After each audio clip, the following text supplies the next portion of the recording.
All right, up next with us here at Fenway Park for our WEEI NESN Jimmy Fun Telethon is Charlie Jacobs, Bruins CEO. Charlie, how are we doing today? Well, how are you, gentlemen? Good. Thanks for joining us. Thanks for having me. What does this event mean to you? I know the Bruins have sort of actually mirrored some relationships you guys do over there in the charitable world, but what does this mean to you? Just anecdotally, this is my 24th Jimmy Fun Radio-Thon and television, so I've been doing this for a little bit.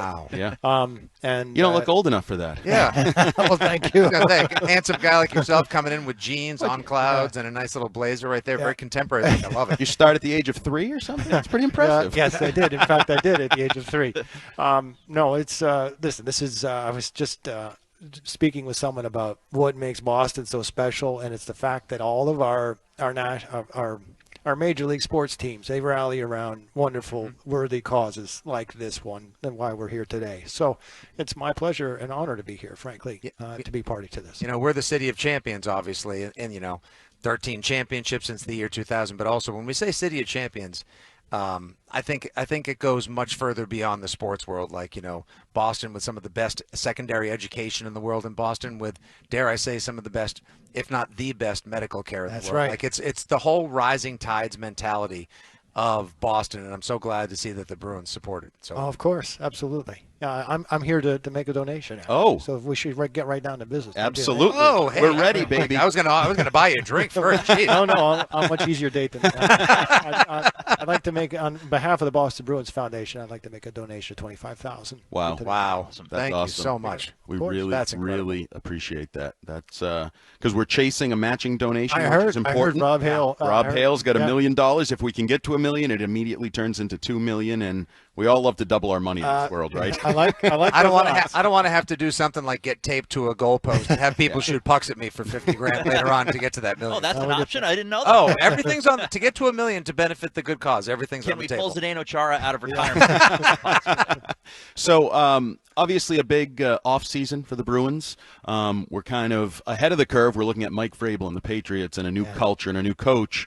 Is it safe to say you're looking to kind of do that same thing, grab some buzz with a new culture and a new coach? Yeah, we certainly did do a lot, certainly since last year's trade deadline, in terms of player personnel on the ice and head coaching. So, yeah, I think there's a lot of new faces. There's a lot of new energy.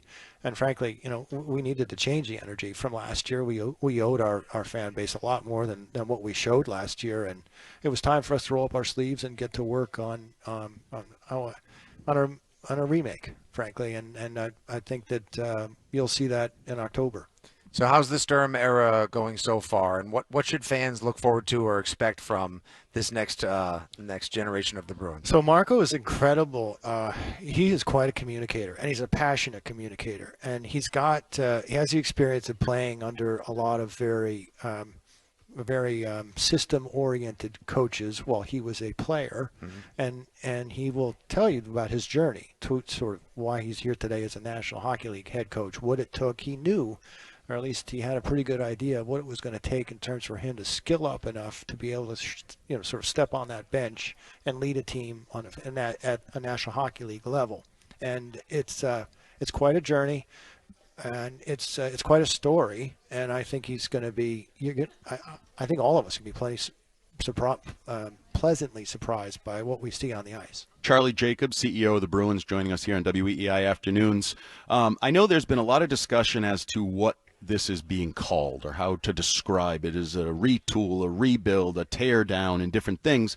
When I look at it from afar, I look at a team that has one of the best scorers in hockey, has a young goalie that I think people want to believe is a franchise goalie, a great defenseman, that there's sort of this core of veteran talent that has the capability of maybe turning things around quickly. Is that what we're looking for? You know what? I don't want to get caught up in semantics, which is maybe why I stuttered for a second when I said, people like to say, oh, it's a rebuild. The Bruins are in a rebuild. Well, I would argue that we have one of the best wings in hockey, like you already mentioned. I think we have two of the better, or if not the best, top 10 defensemen in the National Hockey League, and Charlie McAvoy and Hampus Lindholm. And how is Lindholm doing? He's great. He's cleared to play. Good. And skating. And then we also have a potential franchise goalie in Sway. So, listen, we need help, no question. We went out and shopped a bit, but we have, younger kids coming in that are going to need they're going to need some help. They're going to need some bigger bodies to help protect them on the ice. Because Lord knows, no matter whether you're 18, 19, or 20, or even 21, no matter how big or strong you are, you're playing a man's game, and it's a little different than maybe you would see in a national development program or a World Juniors or even in college. So the National Hockey League is a different animal, especially when you're talking about 80 games. So we went out and addressed what we thought would be a shortcoming and something that we really needed this offseason on July 1st on free agency shopping. And we're going to let these kids develop, and go from there. But I think we're going to have a very good team come October. And we owe Boston that. I still get goosebumps every time I watch that Lindholm pass to Pasta off the boards to win in Game 7 in overtime from the spring before. Oh, I know that was an incredible play.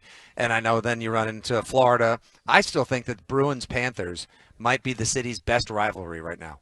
Oh my gosh! I mean, but it's amazing. I mean, I think I don't know if the Sox Yankees, and no offense, Fenway's lost a little juice. I'm not sure the Patriots rival is right now, and the Celtics rival is obviously Jason Tatum just getting healthy. But it's an awesome rivalry between you guys, and that must have brought about some happy but bittersweet feelings early this summer watching Marshy. Sure, no, I know this. Marshy tried to drink every beer in Florida. And good on him for doing that. Yeah.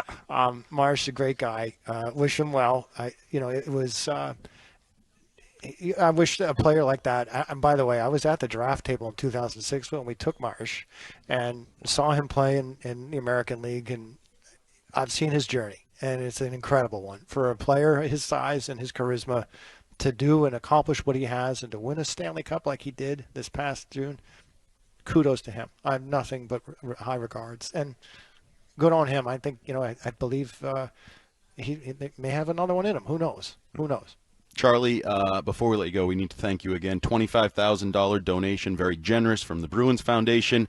We wish you good luck this year. Hopefully you're right. Hopefully it's a good team. Put that in my back pocket. Hopefully it's a good team. Let's get back in the playoffs and play some fun That's hockey when the best again. stuff happens. But we appreciate the gift. Thank you very much. All right. Thank you, gentlemen.